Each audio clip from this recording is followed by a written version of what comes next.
बर्बरीक के जन्म और उनकी पृष्ठभूमि की कहानी अत्यंत रोचक है, क्योंकि उनका नाता केवल पांडवों से ही नहीं बल्कि दैत्य कुल और नागवंश से भी था। आइए इसे विस्तार से समझते हैं। 1.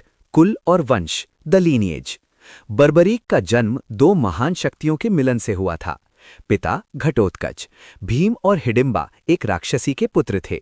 घटोत्कच अपनी मायावी शक्तियों और विशालकाय शरीर के लिए प्रसिद्ध थे।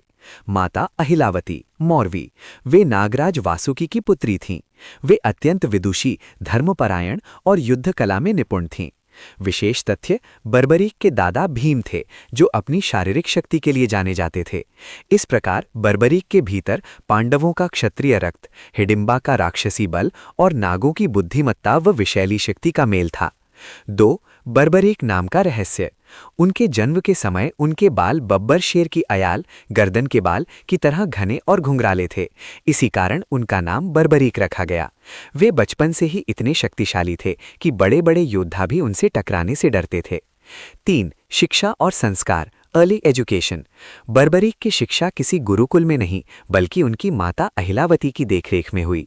रणकौशल, उनकी माता ने उन्हें अस्त्र शस्त्र चलाने की शिक्षा दी। नैतिक शिक्षा, उन्होंने ही बर्बरीक को वह प्रसिद्ध वचन देने पर विवश किया था कि वह हमेशा हारने वाले पक्ष का साथ देंगे। 4. भगवान शिव की तपस्या और पीन बाण। बर्बरीक ने अपनी माता की सलाह पर गुप्त काशी या कुछ कथाओं के अनुसार महिसागर संगम में भगवान शिव की कठोर आराधना की। उनकी तपस्या से प्रसन्न होकर महादेव प्रकट हुए और उन्हें 3 अमोघ बाण दिए। इन बाणों की विशेषता निम्नलिखित थी। बाण कार्य, फंक्शन। पहला बाण उन सभी शत्रुओं और लक्ष्यों को चिन्हित मार्क करता है जिन्हें नष्ट करना होता है। दूसरा बाण उन वस्तुओं या व्यक्तियों को चिन्हित करता है जिन्हें बचाना होता है। तीसरा बाण उन सभी लक्ष्यों को डिस्ट्रॉय करता है जिन्हें पहले बाण ने चिन्हित किया था। निष्कर्ष, यदि बर्बरीक ये तीनों बाण चलाते तो वे पलक झपकते ही पूरी दुनिया की सेनाओं का अंत कर सकते थे और अंत में बाण वापस उनके तरकश में आ जाते। इसी कारण उन्हें 3 बाणधारी कहा गया। 5. अग्निदेव का विशेष धनुष।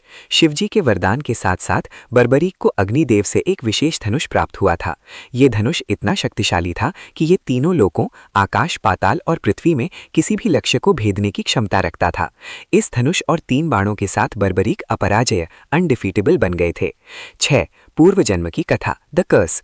पौराणिक कथाओं के अनुसार बर्बरीक पूर्व जन्म में यक्ष या मूर्य बामक वसु थे। एक बार उन्होंने ब्रह्मा जी के सामने ये दावा किया था कि वे अकेले ही पृथ्वी से अधर्म का नाश कर सकते हैं, जो कि भगवान के अवतार कृष्ण का अपमान था। तब ब्रह्मा जी ने उन्हें शाप दिया था कि जब धर्म स्थापना का समय आएगा तो उन्हें स्वयं भगवान विष्णु कृष्ण के हाथों अपना शीश गंवाना पड़ेगा। यही कारण था कि उन्हें इस जन्म में अपना शीश दान करना पड़ा।